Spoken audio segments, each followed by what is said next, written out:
Return of the Mount Hua Sect, Chapter 190. With those skills. The next day. Chongmyung, wake up! The Lord is looking for you! What is this? Yunjong, who came in slamming the door, went wide-eyed. All these bottles! There were a lot of bottles on the ground, and Chongmyung lay in the middle of it all. Yunjong looked around shocked. You drank all this by yourself? What was with this guy? Even 5 people wouldn't be able to do this. Yunjong hurriedly shook Chongmyung to wake him up. Chongmyung, you bastard! Wake up! Ugh. With half-opened eyes, Chongmyung frowned. Don't! My head is ringing. No, you crazy bastard! You drank last night. Obviously it's going to keep ringing. Cultivate and get it out of your body. Why would I drink if I wanted to do that? That is right. There was no need to drink alcohol if he wasn't going to get the feeling of being intoxicated. If he didn't want to get drunk, he would rather have tea. No, this isn't important now. Wake up! The Lord wants us to have breakfast together. Chongmyung reluctantly raised his upper body, but he couldn't completely stand, and he sat down, grabbing his head, which hurt from the nose. I'm going to die. Yunjong shook his head, and then Yu Yisol came into the room and looked around frowning. Nuisance. Coming into Sajil's house and becoming a nuisance. You're terrible. Yunjong. Yes, Sago. Let's clean this. Yunjong took a deep breath and began to sweep away the bottles, which were scattered along with her. But why did he drink this much?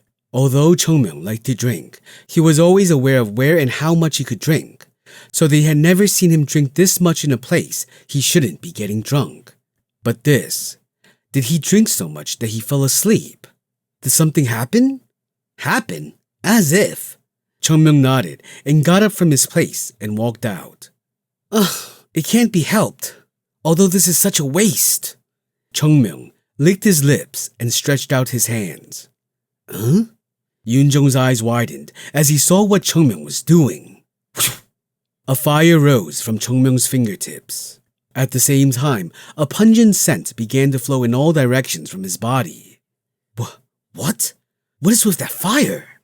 This idiot is now going to set fire to someone else's house. However, regardless of whether he was shocked or not, the flame was on Chongmyung's fingertip. That crazy. Wait a minute. A fire is burning at his fingertips. No. Samadhi true flame? Yunjong's eyes widened. No, that crazy bastard is using Samadhi true flame? It was shocking that Chongmyung could already do this. Yunjong had learned that this technique was one that could only be used when one's internal ki reaches the highest level. Apart from that, it was even more shocking that he was using the Samadhi true flame to expel the toxins of the alcohol that were in his body. Wasn't this like cutting down radishes and cooking it with a famous sword? After expelling all the poison from his body, Chongmyung put out the flame and licked his finger. Back in the old days, if I was drunk, I'd just stay drunk. I would never do stuff like expelling alcohol from my body. Exactly at what age do you start drinking? Is it time? Chongmyung smiled. Okay, let's go now and stop talking about this useless stuff. It was the moment when Chongmyung was about to step out. Yu Yisol's hand rested on Chongmyung's shoulder. Sago? When he turned his head, he looked at Yu Yisol. He saw an expressionless face staring back at him.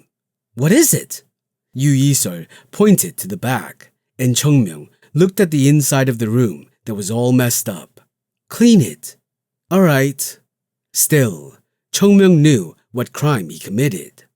After tidying the room, washing his clothes and changing his clothes, Chongmyung headed to the table with the Sahyungs. What is this? Chongmyung looked at the Lord and smiled. The man was trying to keep a serious expression, but the corners of his lips were struggling not to smile. He looked like he was using all of his will to look calm, but his face didn't seem to listen to his mind. It's understandable. Well, the child who left home had come back and defeated the son of the Sichuan Tang family, so it wasn't weird if the man wanted to smile. Moreover, in Chongmyung's eyes, this man had a great love for his children, so he was twice as happy than an ordinary father. You're here. Ah, yes. As he tried to hold back the laugh, it came out like a cough. Chongmyung took a seat and Yu Yi-sol and Yoon-jung sat with him. It was then that Jogul caught Chongmyung's attention. Flies will get into your mouth. Even Jogul, who had a bandage around his neck, couldn't close his mouth, which had been open in happiness since yesterday. Just look how thrilled this rich father and son look. Judging by their reactions until now, it could be guessed that they finally processed what it meant to win against the Sichuan Tang family in Sichuan. He was going to lose his throat at this rate. Jo-pyung coughed again and opened his mouth with a twisted face. Last night, something really huge had happened, so we have requested you all to have a breakfast together with us to discuss about the countermeasures. Even while he was saying that, the father couldn't help but look at his son with affectionate eyes. It was like honey was dripping down his eyes. That was how preciously he was looking at his son. Baekchun noticed that and smiled. You must be proud of your son. Ah, wasn't it all just luck? Baekchun immediately corrected Jo-pyung's humble words. It wasn't luck. It was Jogul's skill.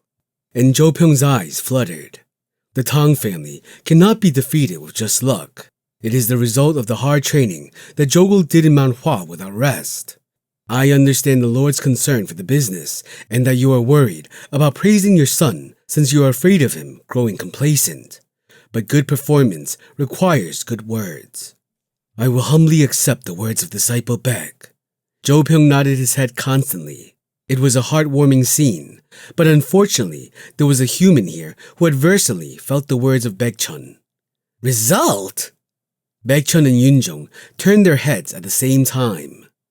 What are you up to now? Enough! Shut it, Chongmyung!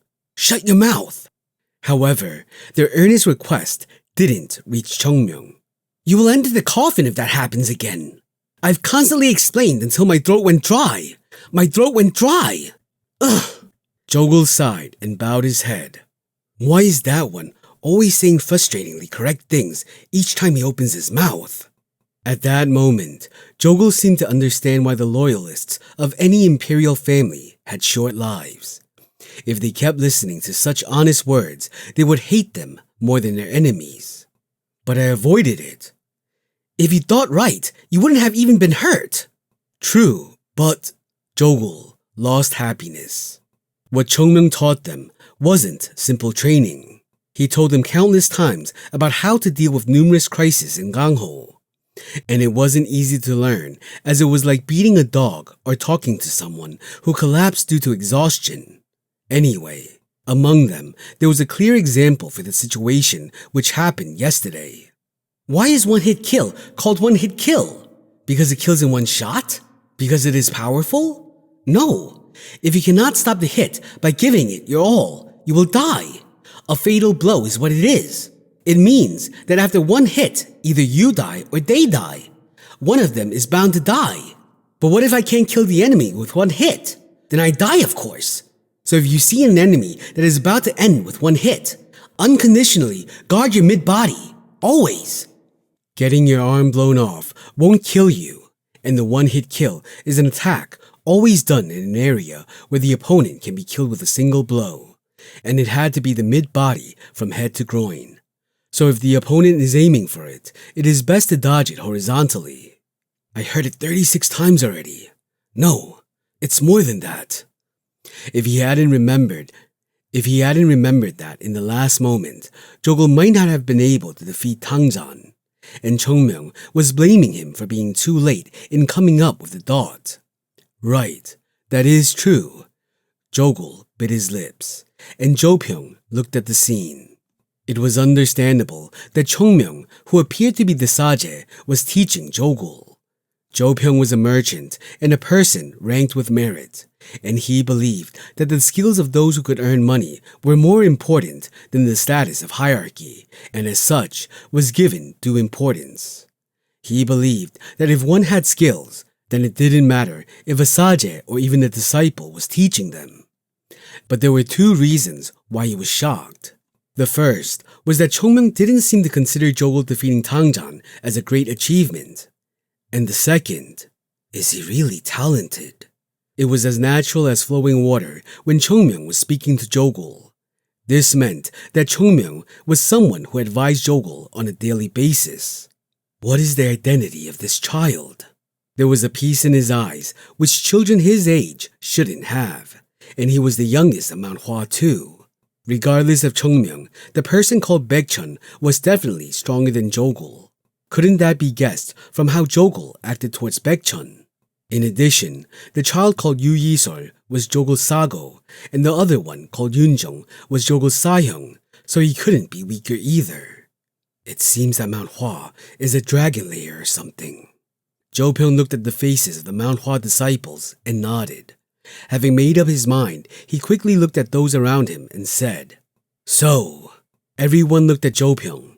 Jo Pyong looked at Baekchun with a kind smile. "You said you were going to Yunnan." "Right." Jo Pyong nodded his head. "Actually, I was anxious to send my child to Yunnan, so I tried to stop him. But after seeing the sparring yesterday, I have changed my mind. Would Yunnan be such a big problem for my child who has grown this well?" "Ah." Baekchun's face lit up. "Then, yes." Jo Pyong continued. "Actually, our merchant chamber tried to maintain business ties with Yunnan, so we sent a small number of people there.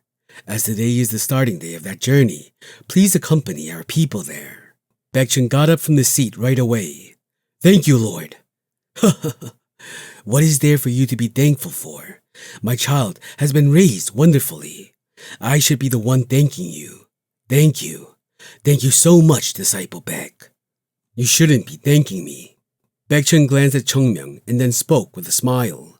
"It would be apt to thank the elders and sect leader of Mount Hua." "Ah, yes. I do want to visit the elders of Mount Hua." Everything was going well.